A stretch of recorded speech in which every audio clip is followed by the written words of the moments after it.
So this time together today is not just about learning principles, it's something that we are co-creating and we're going to learn from one another in our work.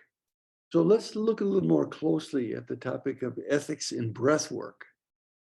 I don't see breath work as just about healing or fixing someone.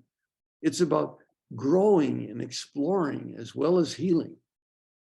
So it's easy to say that we should be in integrity as a breath worker. But what does that mean? What is it to be in or out of integrity for us sharing breath work? It may seem relatively simple, but I've experienced many different levels of this with breath workers over the years since the 1970s. I see four different ingredients that go into what make up integrity for you. First, integrity depends on your view of reality. You come from a materialistic point of view or an evolutionary point of view. That is, that we're continually growing and ethics and what's right is changing. Or are you a hardcore objectivist? This is what it is always and will always be this way. Or are we coming back in another lifetime? And is there a sense of that we're responsible in other lifetimes for our actions in this lifetime? From a holistic perspective, what I do with one person affects the whole world as well as ourselves. You may have some clients that, quotes, don't believe in God or are atheist. I have found sometimes that people who say they don't believe in God do so because of harsh beliefs that were imposed on them that they no longer subscribe to. However, they're still very humanitarian. And sometimes they have a greater sense of sensitivity and care for others than people who are supposedly God-fearing. So you have to be clear about your willingness to accept people on many different levels, and clear if you're not willing to accept people on many different levels, then you have to be upfront about it.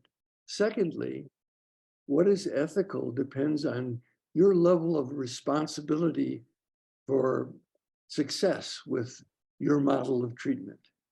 A behaviorist model of treatment has one idea that of what success is and being in integrity. I'll give you an example of that. There was a famous psychologist named B.F. Skinner, and he was the father of behaviorism in psychology in the early part of the last century. And he truly believed that what was best for a human being could be programmed in with operant conditioning.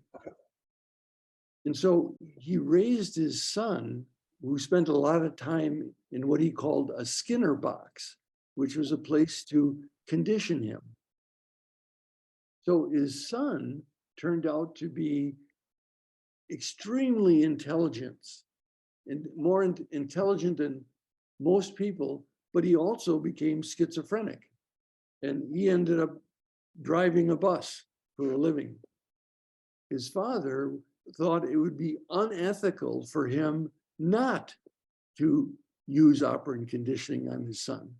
So he thought it was not only ethical because that was his belief system, but that it would be unethical not to do it.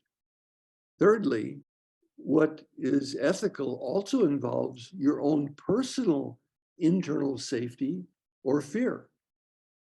So we may have the same view of reality and we may operate with the same treatment model, but you may have a lot more safety in what you do with a client because you're feeling safer in your own body than I do. A colleague of mine, for example, who works with bodies in a physical way and trained to do that every day, feels quite confident and skilled with physical manipulation. So it may be more ethical for him to do some certain kinds of touching with people than it would be for me, who's not trained in that. I deal more in large part with verbal interaction and certain exercises, and do not feel as confident in using touch as my colleague does. And fourthly, your view of ethics standards has to do with your relationship with the outside standards in the world. Are you by nature a rebel, a conformist, a pioneer? And this is what we found in the breathwork movement. People who were pioneers were used to creating their own standards and their own sense of ethics because they were breaking away from so many traditional ways of behaving that would have constricted breathwork. Okay, so ethics provides principles and behavioral guidelines to ensure the care of clients and practitioners. So it could be looked at as though this is just about taking care of clients, but it's also taking care of ourselves. I had someone call me some time ago to come in for a session, and they had very little familiarity with breath work or counseling or anything in the healing arts.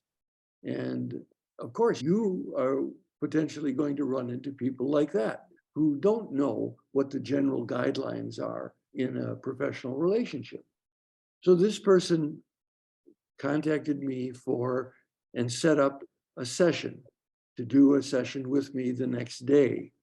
Then later on, he called me and said, well, what are you doing tonight?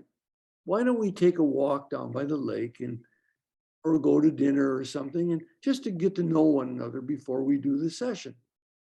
So he didn't know about practitioner ethics, and I had to set a boundary around that for my own protection. I had to let him know that it was not ethical for me to get into a personal relationship with him outside of the session.